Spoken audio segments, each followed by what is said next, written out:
I'm going to try this evening to explain why the economic system we live in is in such dire shape, how that came to be. I'm going to try to explain why it is that the responses of governments to this have been unsuccessful so far. I'm even going to go further and suggest to you why I think they will continue to be unsuccessful. And some of this, by the nature of the topic, is going to be hard to hear and not going to make you very happy. And here's my plea. I am just describing something. I am not responsible for it. So if you get upset along the way, remember the old phrase, do not shoot the messenger.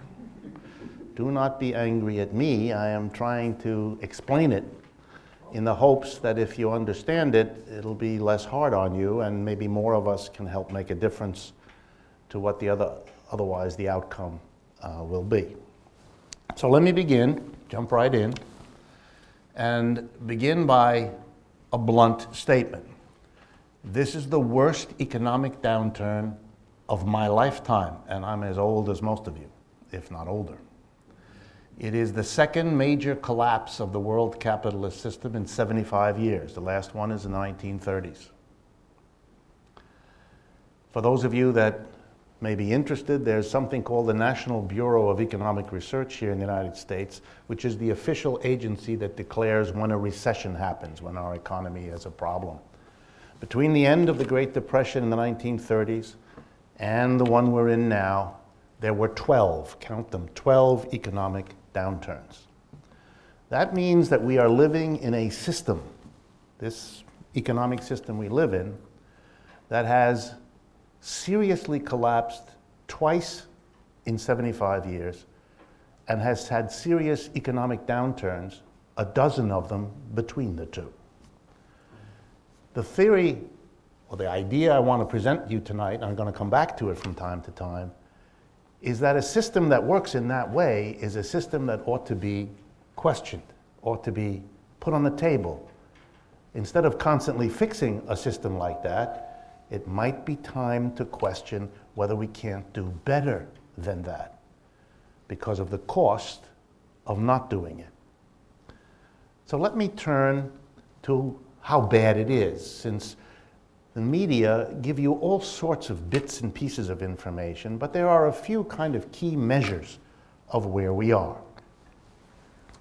This current crisis, this economic downturn, is officially believed to have started in December of 2007.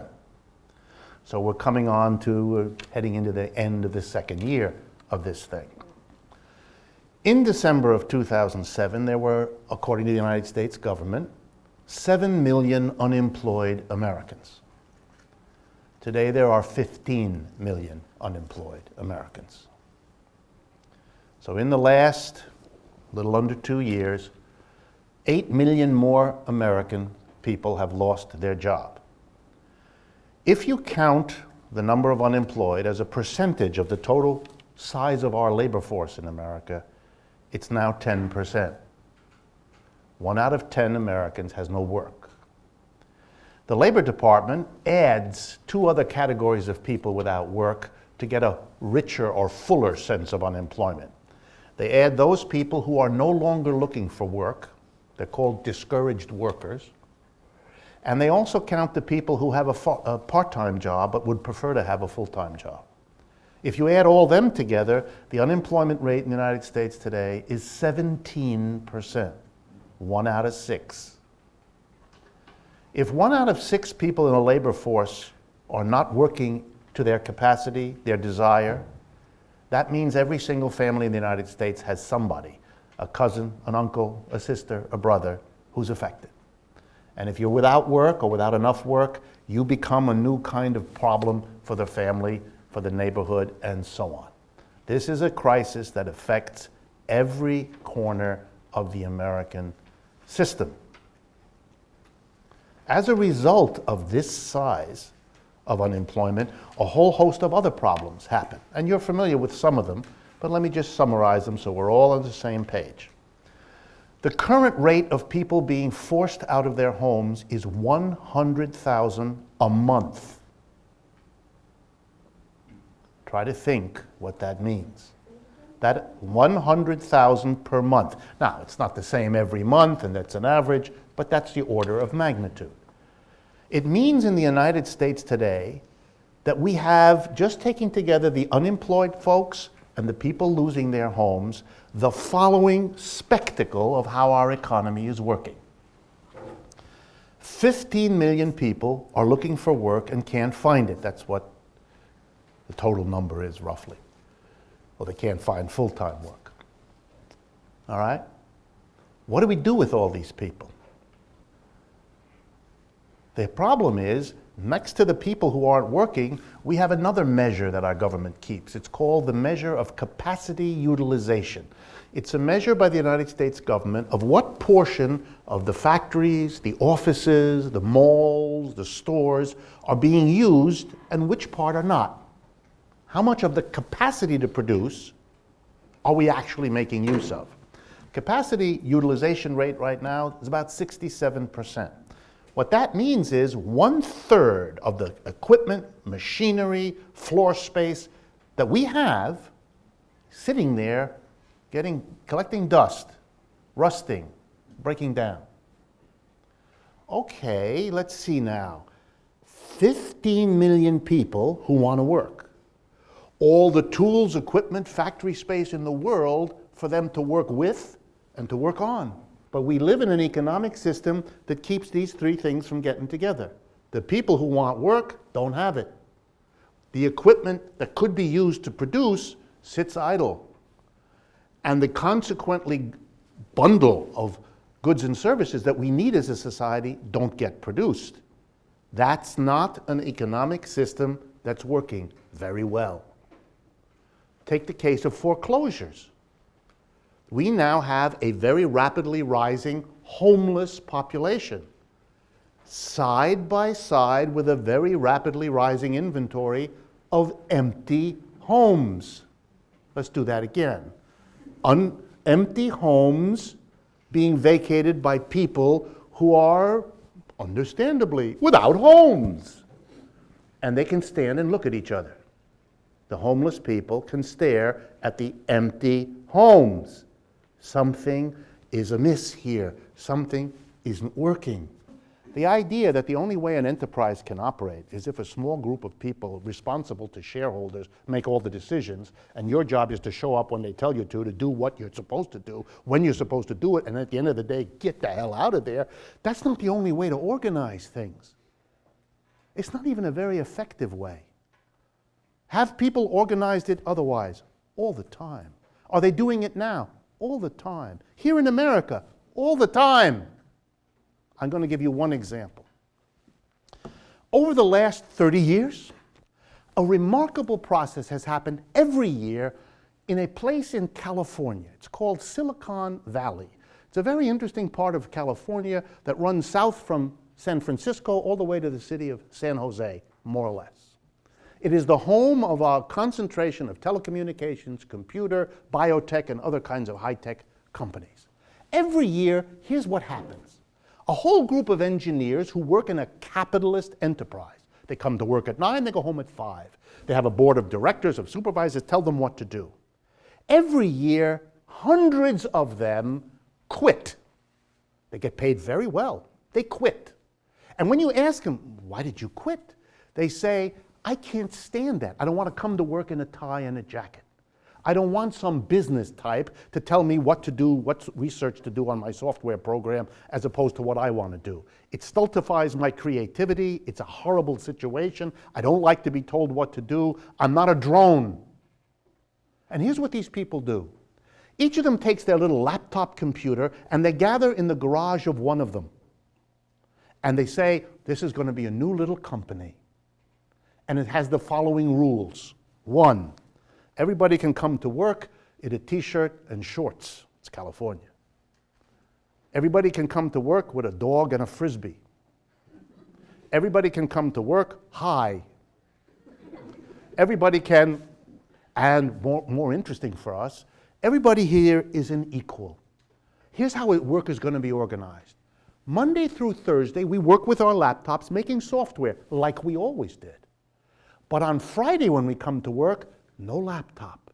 Friday, we sit around and decide what to produce, how to produce, and what to do with the profits our production has yielded.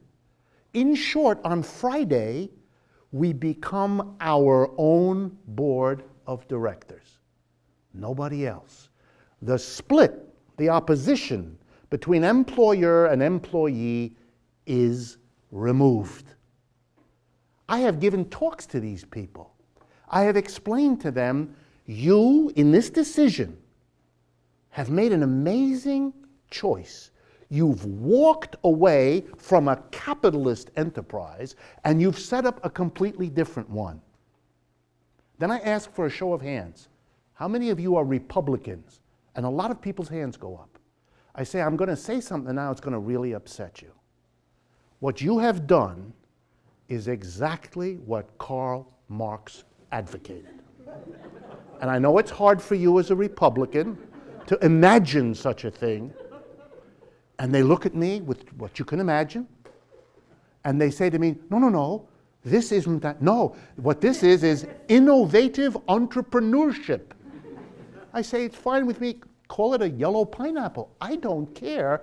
But what you have done is what the critics of capitalism have always, one strain of them anyway, made a big point. That the way we organize production in capitalism leaves a lot to be desired. It has a lot to do with how we got into this crisis and an even more big role to play in why we're not getting out of it. If workers had been their own bosses, then in the 1970s, real wages would not have stopped rising. They wouldn't have done that. In the 1970s, even if they had made more income, they wouldn't have paid a handful of managers spectacular salaries while everybody else was going nowhere. They wouldn't have done that. They wouldn't have exported jobs. It could be their own jobs. They wouldn't have done these things. We would have had a different society. Would that society have had economic problems? For sure. But it would be very different. And my point is not to persuade you of this. My point is to make you see with me, if I can, that a society with a system that malfunctions as often and as badly as this one ought to be able, for its own well-being, to ask itself questions. Is there perhaps a way to reorganize our system that preserves and builds on what capitalism achieved with respect, but also makes the kinds of changes so we are not held back in all the ways that capitalism also impacts on us negatively? A society with the courage to look at its problems has a chance to solve them. If you don't look at it, if you make this topic taboo, if all we have is a debate over whether we should have this regulation or that one, or a bigger stimulus than that one, we're never touching the underlying factors I've tried to suggest to you, which is why I don't believe the current policies will work. I mentioned earlier that we had a Great Depression that lasted 10 years from 1929 to 1939. That has led some people, when I make these speeches, to say, well, it's long in the past. I don't want you to believe that. In 1989 and 90, the second most important capitalist country in the world had a collapse, Japan. They had a depression. They're still in it. It's 19 years later. That's how long the depression in Japan has lasted. They can't get out. So the idea that depressions can't last a long time, that's not true. There's no support for that. That's a fantasy. It really is time to ask questions. The Cold War is behind us. We don't have to demonize every question about capitalism as if it comes from somebody who isn't loyal. It's time to face the problems that we're all living through that are costing us hugely, to see whether we can't do better. It is the best chance we have to try to figure out some kind of solution that will work and that will not be so costly. The American people cannot keep borrowing. They can't carry the debt. Their wages are not going up, their wages are actually now going down, which is normally what happens in a situation of massive unemployment. So not only is the problem not getting better, the actual problem is getting worse. The ability of Americans to sustain themselves is becoming less developed. This augurs very badly for the future. Across America and the world, more and more businesses are looking at the United States and saying, its time in the sun is over. And what this means very practically is, as businesses, and I advise some of them, as they make their investment plans, they're saying the growth of business for us, the growth of demand for what we produce is going to happen in China, in India, in other places in the world that are growing.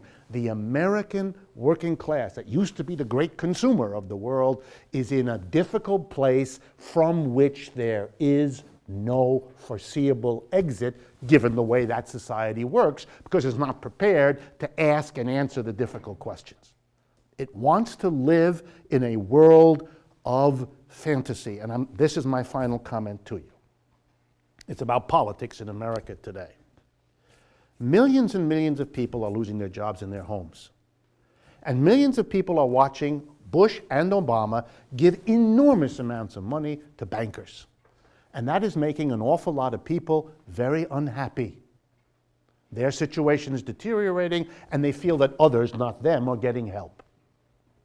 The question is, how are they going to understand this? Will they have an analysis of the sort I've tried to present to you as to how we got ourselves into this situation? Well, only if this kind of argument is heard, if this kind of argument is engaged. Otherwise, they will think of other ways of understanding what's going on. And those will be scapegoating, demonizing, and what is it? It's bad people in Washington in cahoots with bad bankers, and it maybe has something to do with non-white people and who are the president, et cetera, et cetera. Those of you who have been paying attention recently or listened to Rush Limbaugh or Glenn Beck, et cetera, you can see there's another explanation for the suffering and the fact that nothing is happening. If a different perspective from that is not brought forward, we're basically saying to all the angry people, angry for good reasons, that that's the only place to go to hear something that makes sense and that gives you a sense that you can at least protest against what's happening to you. That's a very dangerous situation. In 1929, when the Great Depression hit, it destroyed not only the American economy, it destroyed many others. One of those most famous was the German economy, 1929. The German economy then went into a tailspin, and out of that became millions of unemployed people who were very angry. Roughly half of them went to the left. They became socialists, communists, and all of that, and they said the fault was capitalism. Another half of the German people, and this is a rough summary, went to the right, and they found a scapegoat: Jews. Bolsheviks.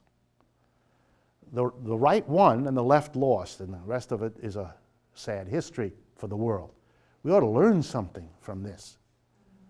The hope that somehow Obama, with the best of intentions, is going to pull this chestnut out of the fire, is going to fix all of this, and we're all going to have an easy ride back out of this situation, misunderstands that the whole of American history brought us to this point. The good parts and the not so good parts, which is why I've stressed them. There has to be a willingness to examine and question and debate capitalism as a system, our way of organizing production, or else we will give to our next generation nothing but endless repeats, each one more dangerous than the one before, of the disaster we're in. Thank you very much for your attention.